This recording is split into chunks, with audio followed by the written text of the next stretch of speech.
भगवान शिव देखने वालों के लिए हर जगह दिखाई देता है, लेकिन देखने की दृष्टि चाहिए, देखने की पवित्र भावना चाहिए।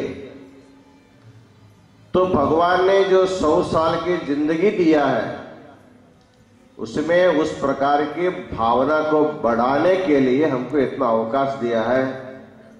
आज बाबा महाराज जी के कीर्तन में जब वो भजन गा रहे थे, उस समय टालकरी लोग तो टाल बजाते ही रहे, लेकिन सुनने के लिए बैठे हुए सभी भक्त भी तन्मय होकर के, भाव विभोर होकर के टाल बजाते रहे।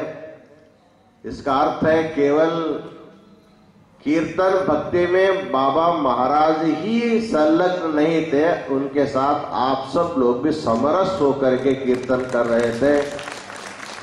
इस दृश्य को देखकर हमें सचमुच इतना आनंद हुआ है, उसको शब्दों में कहना संभव नहीं है।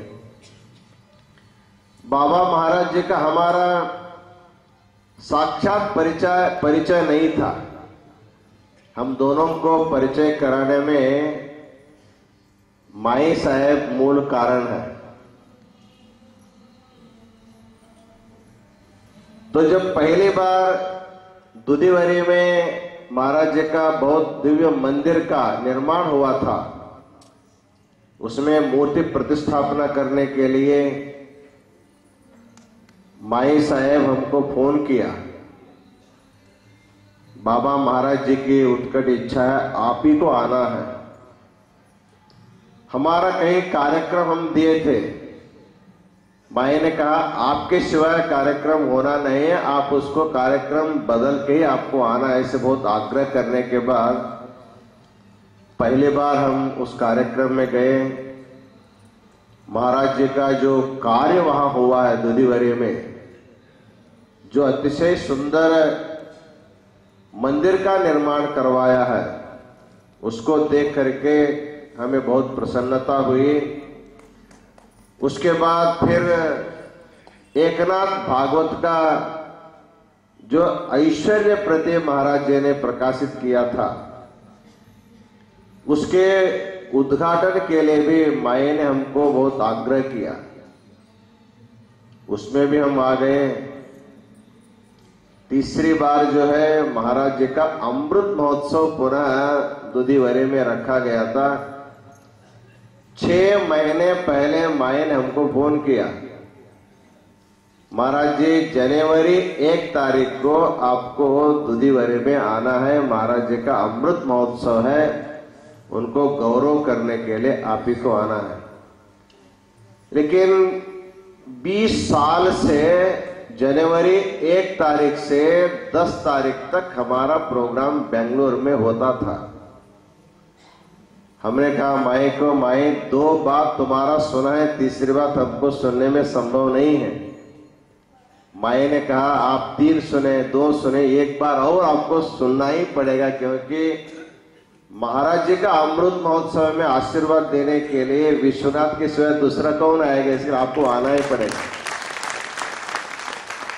तो माई के आग्रह से हम उस कार्यक्रम को 3 दिन आगे ढकेल करके उस कार्यक्रम में आए। उसका वैभव देख करके हमें बहुत प्रसन्नता हुई। पहली बार हम दुधीवरी में मंदिर का उद्घाटन में गए थे, उसी समय हम अपने आशीर्वचन में बोला था, महाराज जी आप एक बार काशी में आकर के कीर्तन कीजिए। महाराज जी भी स्वीकृति दिए थे, भक्तों को पूछे थे तुम लोग सब आएंगे तो मैं जाऊंगा। उस समय सभी लोग हाथ उठा करके ताली बजा करके सम्मति दिए थे। फिर जब उनका अमृत महोत्सव संपन्न हुआ, हमारे मन में विचार आया, हम उनके स्थान में जा करके उनको आशीर्वाद दिया है, लेकिन उनको हमारे स्थान में बुला करके आशीर्वाद देना है, सबसे श्रेष्ठ है।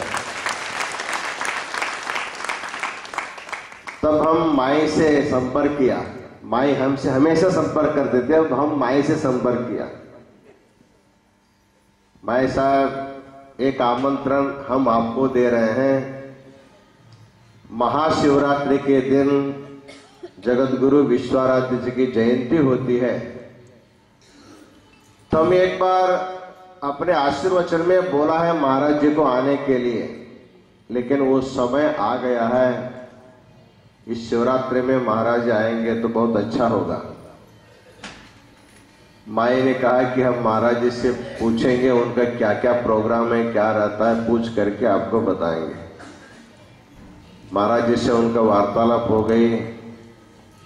माई खुशी खुशी से हमको बोला, महाराज जी आपका निमंत्रण स्वीकार्य है और महाराज जी आएंगे। हमें बहुत आनंद हुआ। उसके बाद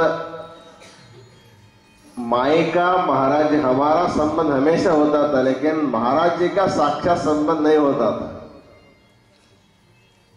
जब महाराज जी को काशी का कार्यक्रम निश्चित हुआ, तब महाराज जी माया को दूर करके सीधा हमारे साथ वार्तालाप किया। हमें बहुत खुशी हुई। उस वार्तालाप में हम तो कुछ शास्त्रीय बात बोल करके दोनों बहुत हंसे फोन पर ही। हमने कहा, हमेशा माया ब्रह्म को छिपा करके मैं ही कुछ करने धरने वाला मैं हूं, ऐसे माया हमेशा आगे आती रहती है, लेकिन आपने माया को दूर करके सीधा हमारा संपर्क किया, इसलिए माया आवरण से हम दोनों मुक्त हो गए। महाराज जी भी बहुत हंसे, बहुत हंसे, क्योंकि हसनमुखी महाराज हंसते ही रहते हैं। उनके हंसी सुन करके हम हंसने लगे, हमारे हंसी सुन करके वो हंसने लगे। लेकिन हम दोनों की हंसी तीसरा सुना है कि नहीं सुना मालूम नहीं, लेकिन हम दोनों सुन करके बहुत खुशी हो गए। तो वह प्रसंग आज साकार हो गया। जब भी हमेशा आदमियों को अच्छा सोचना चाहिए, अच्छा संकल्प करना चाहिए। जब संकल्प में सत्यता है तो संकल्प अवश्य कभी न कभी भगवान पूर्ण अवश्य कर देता है। हमारी इच्छा रही, बाबा महाराज काशी में आए और शिव की महिमा वो गाए, क्योंकि हरि की महिमा तो गाते रहते जीवन भर, लेकिन काशी में आकर के शिव की महिमा गाए। सचमुच बाबा महाराज बहुत बड़े दिल से यहाँ आए और खुले मन से भगवान शिव की उन्होंने स्तुति किया, महिमा गाया। भगवान के जो विभूति है, भस्म तत्व के बारे में बहुत ही सुंदर शब्द उन्होंने कहा। सभी भस्म लगाने वालों को उसका अर्थ मालूम है कि नहीं है, लेकिन आज सबको मालूम तो हो गया। प्रत्येक मनुष्य को 3 गुणों के कारण हमको संसार में बार बार आना पड़ता है। सत्व भी बंधन करता है, रजोगुण भी बंधन कारक है, तमोगुण तो बंधन कारक ही है। तो भस्म जो है, गोमय को जला करके भस्म तैयार करके उसको लगाया जाता है। ये तो सांकेतिक है, लेकिन सचमुच में हमारे दिल में अनादि काल से जगत सृष्टि के समय से आए हुए इन 3 गुणों को जला करके, उसी को भस्म करके, मैं 3 गुणों को जला हुआ हूं, ऐसे लोगों को दिखाने के लिए त्रिपुंड धारणा करने चाहिए। ऐसे बाबा महाराज जी ने काशी में आकर के भगवान के अत्यंत प्रिय विभूति, क्योंकि भगवान शिव के लिए प्रिय विभूति है, वो भस्म लेप करते हैं। तो उसके बारे में जो बताया, भस्म का मतलब, भस्म में सिद्धांत शिखामणि में दो भाग किया, एक सोपाधिक भस्म, दूसरा निरुपाधिक भस्म। गोमय को जला करके शास्त्रीय ढंग से निर्माण किया हुआ जो भस्म है उसको सोपाधिक भस्म कहते हैं। किसी का मोबाइल होगा। लेकिन भगवान शिव को अपने आत्मा के रूप में चिंतन करना, इसको चित विभूति कहते हैं, इसी को निरुपाधिक भस्म कहा जाता है। तो भस्म तत्व को समझना ही भगवान शिव को ही समझने जैसा है। आज बाबा महाराज जी सारे शिव भक्तों को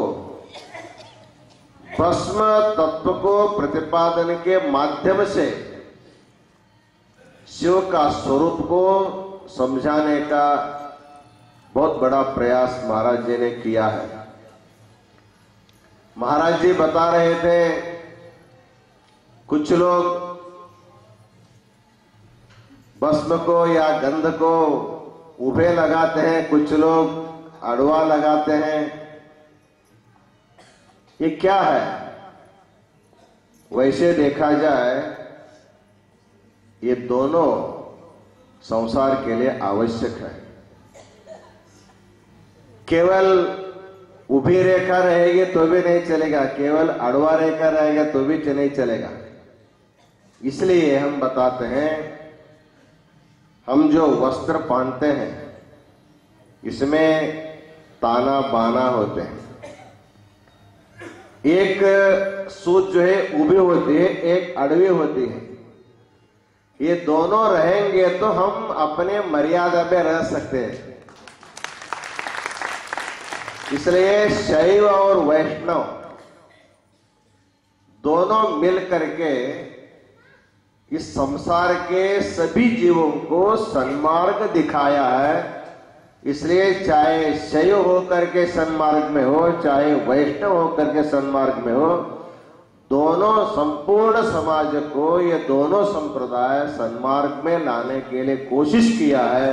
इसलिए दोनों को आदर करना, दोनों को समान रूप से सम्मान करना, ये सभी का कर्तव्य है।